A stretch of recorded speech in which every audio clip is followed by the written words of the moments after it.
Hello दोस्तों, नमस्कार। मैं जितेंद्र पांडे आप सबका स्वागत करता हूं अपने चैनल उत्कृष्ट एकेडमी अयोध्या पर। और आज हम आपके लिए लेकर के आए हैं उत्कृष्ट एकेडमी सीटेट का पेड टेस्ट संख्या 17 का सोल्यूशन। और सबसे पहला प्रश्न जो है बेटा, यहाँ ध्यान देते हैं, लिखा गया असंगठित घर से आने वाला बालक सबसे अधिक कठिनाई का अनुभव करेगा। ये प्रश्न ऐसा है जो पिछले वाले प्रैक्टिस सेशन में आपसे पूछा गया था। आपको केवल और केवल अगर आपने वहाँ पर ध्यान दिया होगा तो इस प्रश्न का उत्तर आप आसानी से कर सकते हैं। 4 विकल्प दिया गया है कि स्वयं पाठ को तैयार करने में, स्वतंत्र अध्ययन में, रोजगार के संदर्भ में, अभ्यास पुस्तिकाओं में। तो इस प्रश्न का उत्तर आपको कमेंट करके बताना होगा। आगे बढ़ते हैं और हम लेते हैं आज का दूसरा प्रश्न। अगर आज के दूसरे प्रश्न की बात की जाए तो लिखा गया आप अनपढ़ माता पिता के बच्चों को अंग्रेजी सिखाना चाहते हैं, यानी कि एक ऐसे माता पिता के बच्चों को आप अंग्रेजी सिखाना चाहते हैं जो वास्तव में पढ़े लिखे नहीं हैं। ऐसे माता पिता जो पढ़े लिखे नहीं हैं, आप उसके बच्चे को अंग्रेजी सिखाना चाहते हैं, तो ऐसी दशा में आप क्या करेंगे? पहला है कि आप बच्चे से अंग्रेजी में बात करेंगे। दूसरा क्या है कि आप बच्चे को अंग्रेजी में बोलने के लिए मजबूर करेंगे। तो बेटा जैसे मजबूर वाला शब्द है, आप इसको मान लीजिए कि विकल्प नहीं होगा। तीसरा, आप बच्चे को मातृभाषा में बोलने से रोकेंगे, तो आप उसको मातृभाषा में बोलने से रोक भी नहीं सकते, ये वाला विकल्प भी गलत हो जाएगा। अब आपके पास 2 विकल्प बचा कि आप बच्चे से अंग्रेजी में बात करेंगे, और अंतिम जो विकल्प था आप उसे मातृभाषा की सहायता से अंग्रेजी सिखाने का प्रयास करेंगे। तो बेटा अगर चारों विकल्पों को देखा जाएगा तो सबसे जो सटीक है, जो सबसे सही है, सबसे सार्थक हो सकता है, प्रभावशाली हो सकता है, वो ये है कि आप उसे मातृभाषा की सहायता से अंग्रेजी सिखाने का प्रयास करेंगे। मातृभाषा सिखाने का मतलब बेटा कि उसकी जो अपनी भाषा है, उस बालक की जो अपनी भाषा है, उसकी सहायता से उसे अंग्रेजी सिखाने का प्रयास करेंगे। उसकी मातृभाषा जो है, जो भी क्षेत्रीय भाषा है, मातृभाषा जो प्रयोग में कर रहा है, उसके साथ साथ आप उसको अंग्रेजी सिखाने का प्रयास करेंगे, तो निश्चित रूप से वो प्रभावशाली ढंग से अंग्रेजी को सीख सकता है। यानी कि सही विकल्प कौन सा होगा? आपका डी वाला विकल्प होगा। आगे बढ़ते हैं, क्वेश्चन नंबर 3 को लेते हैं। वे कौन से बाह्य कारक हैं जो एक बालक को कक्षा में रुचि लेने से रोकते हैं? देखिए यहाँ आपको थोड़ा सा ध्यान देना है बेटा कि आपसे क्या पूछा गया, आपसे बाह्य कारक पूछा गया है। क्या पूछा गया है? आपसे जो क्वेश्चन पूछा गया उसमें बाह्य कारक पूछा गया है। देखते हैं कि 4 विकल्प दिए गए, इनमें से बाह्य कारक कौन सा है। लिखा है भावना और मनोभाव। तो भावना और मनोभाव के इंटीरियल है ये, ठीक है, ये आंतरिक कारक हैं। संस्कृति और प्रशिक्षण, बालक का दृष्टिकोण, लक्ष्य और प्रयोजन। तो डी वाले विकल्प की बात की, लक्ष्य और प्रयोजन, ये भी आंतरिक है। अगर बालक के दृष्टिकोण की बात की जाए तो यह भी आंतरिक है। केवल और केवल एक विकल्प बचता है जहाँ तक बाह्य कारक के संदर्भ में पूछा गया था, तो वो है आपका संस्कृति और प्रशिक्षण। संस्कृति और प्रशिक्षण एक ऐसा विकल्प है, एक ऐसा कारक है जो बालक को कक्षा में रुचि लेने से रोक देता है, ठीक है। तो क्योंकि पूछा भी बाह्य कारक गया था, इसलिए सही विकल्प क्या होगा? डी वाला होगा, सॉरी बी वाला होगा, संस्कृति और प्रशिक्षण। आगे बढ़ते हैं और क्वेश्चन नंबर 4 को लेते हैं। क्वेश्चन नंबर 4 कहता है कि कमजोर वर्ग, वीकर सेक्शन के बालक से क्या तात्पर्य है? तो बेटा ध्यान दीजिए, भारत सरकार ने क्या किया है कि बहुत सारे वर्गों का निर्धारण किया। जैसे वह अपवंचित वर्ग के बालक के निर्धारण उसने किया है, कमजोर वर्ग के बालक का निर्धारण किया है।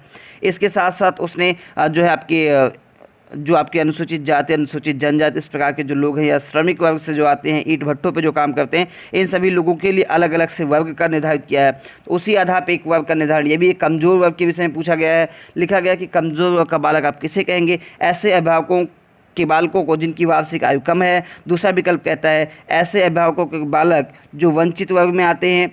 और सी वाला है ऐसे अभिभावकों के बालक जो गरीबी रेखा के नीचे की सीमा में आते हैं। चौथा है ऐसे अभिभावकों के बालक जो सरकार द्वारा निर्धारित न्यूनतम सीमा की वार्षिक आयु की सीमा से नीचे के वर्ग में आते हैं। तो बेटा अगर पूछा जाए आपसे कमजोर वर्ग का बालक पूछा, वीकर सेक्शन से पूछा जाए, तो उसका सही विकल्प हो जाएगा डी वाला कि ऐसे अभिभावकों के बालक जो सरकार द्वारा निर्धारित न्यूनतम सीमा की वार्षिक आयु की सीमा के नीचे के वर्ग में आते हैं। जैसे मान लीजिए कि 2 लाख सरकार ने निर्धारित कर दी है वार्षिक सीमा, इससे नीचे की कमाई वाले इनकम के परिवार से कोई बालक बिलोंग करता है, तो निश्चित रूप से ये कहा जाएगा कि वह क्या है, वह वीकर सेक्शन से आता है, कमजोर वर्ग से आता है, ठीक है। यानी कि विकल्प कौन सा सही होगा? आपका डी वाला होगा। आगे बढ़ते हैं और क्वेश्चन नंबर 5 को लेते हैं। क्वेश्चन नंबर 5 आपसे कहता है बेटा, क्वेश्चन नंबर 5 आपका कह रहा है कि 5वीं कक्षा के दृष्टिबाधित विद्यार्थी को नीचे, अगर कोई बालक है 5वीं कक्षा का है और दृष्टिबाधित है, तो इसके संदर्भ में थोड़ा सा त्रुटि हुई, उसके लिए हम क्षमा प्रार्थी हैं आपसे कि क्वेश्चन तैयार करने में थोड़ी सी सावधानी हुई। और सावधानी ऐसी हुई कि क्वेश्चन नंबर 5 और क्वेश्चन नंबर 6 जो है लगभग सिमिलर हो गए हैं। क्वेश्चन नंबर 5 और क्वेश्चन नंबर 6 लगभग सिमिलर हो गए हैं, और इसके साथ साथ ये रिपीटेड क्वेश्चन है, तो इसके लिए हम क्षमा प्रार्थी हैं और आपसे ये आश्वासन देते हैं आपको कि इसके स्थान पर जो भी गलत क्वेश्चंस आपको दिए गए हैं, आपको एक अतिरिक्त PDF प्रदान कर दिया जाएगा। ठीक है। बाकी क्वेश्चन नंबर 5 और क्वेश्चन नंबर 6 ये आप पहले पढ़ चुके हैं। इसका विकल्प, सही विकल्प आप लोग कमेंट करके बता दीजिएगा, क्योंकि आप सब लोग इसको पढ़ चुके हैं। ठीक है।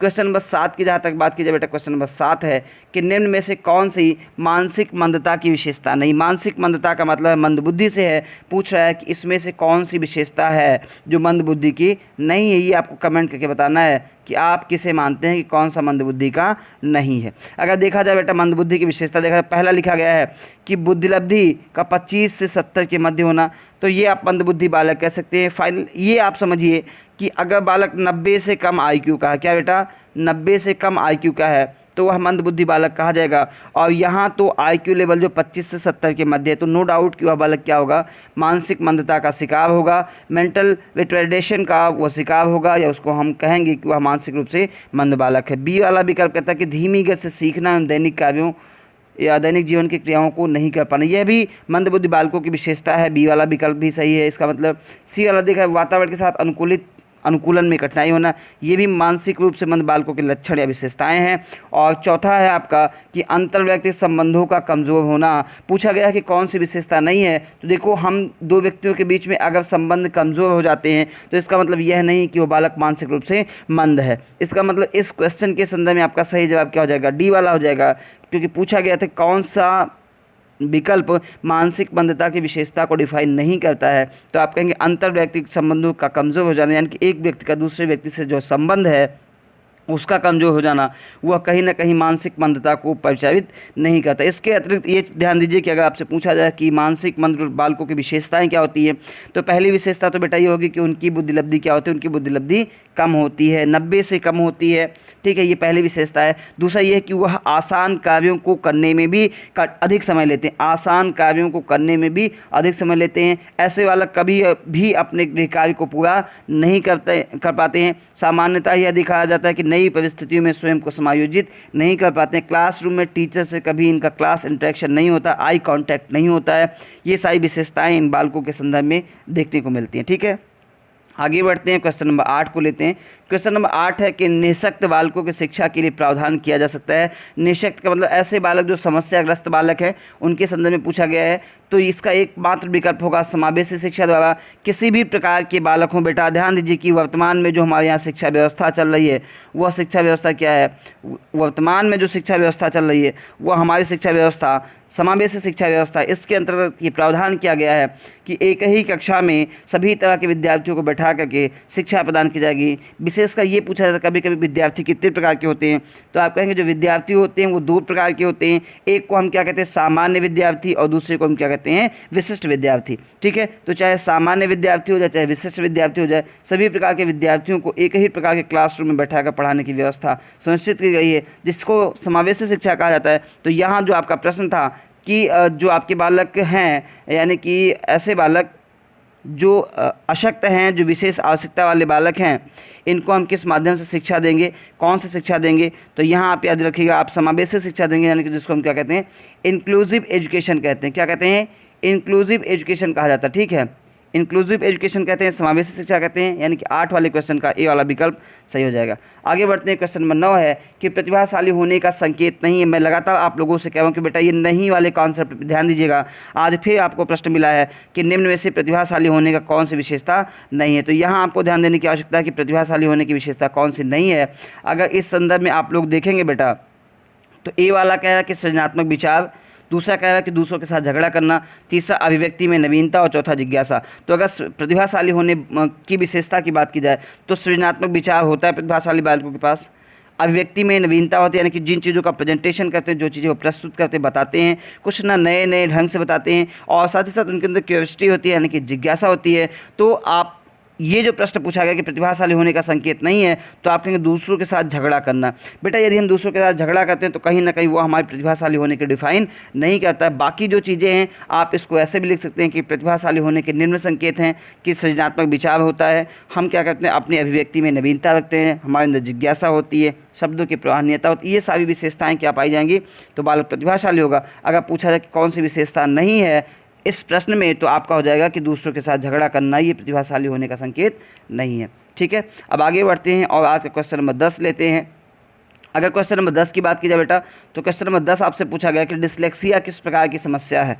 क्या पूछा गया है? पूछा गया है डिसलेक्सिया किससे संबंधित है। अगर बात की जाए डिसलेक्सिया की बेटा, तो देखिए पहला है आपका एक ए विकल्प दिया गया है मानसिक विकार, बी विकल्प दिया गया है गणितीय विकार, सी दिया गया पठन विकार और चौथा दिया गया व्यवहार संबंधी विकार। तो देखिए डिसलेक्सिया जो है बेटा, ये एक प्रकार क्या है, ये एक प्रकार का पठन विकार है। क्या है? एक प्रकार का पठन विकार है डिसलेक्सिया। अब आपके मन में ये प्रश्न उठ रहा होगा कि पठन क्या होता है। तो देखिए पठन एक प्रकार का कौशल है। जब हिंदी शिक्षण आपने पढ़ा होगा या हिंदी शिक्षण आप पढ़ते हैं तो वहाँ आपको मिलता है कि पठन के अंतर्गत बोलना, पढ़ना, लिखना, समस्त प्रकार की चीज़ें सम्मिलित होती हैं, इसलिए यह एक प्रकार का पठन विकार है। क्या? डिसलेक्सिया पठन विकार है। और इसमें जो गणितीय, हाँ डिसलेक्सिया क्या है? पठन विकार है, ठीक है। और अगर गणितीय विकार की बात की जाए तो उसको हम क्या कहेंगे? डिस्कैलकुलिया कहेंगे। मैं लिख दे रहा हूँ यहाँ पर, क्या लिखेंगे उसको हम? गणितीय विकार की बात की जाएगी तो हम कहेंगे डिस्कैलकुलिया, डिस्कैलकुलिया।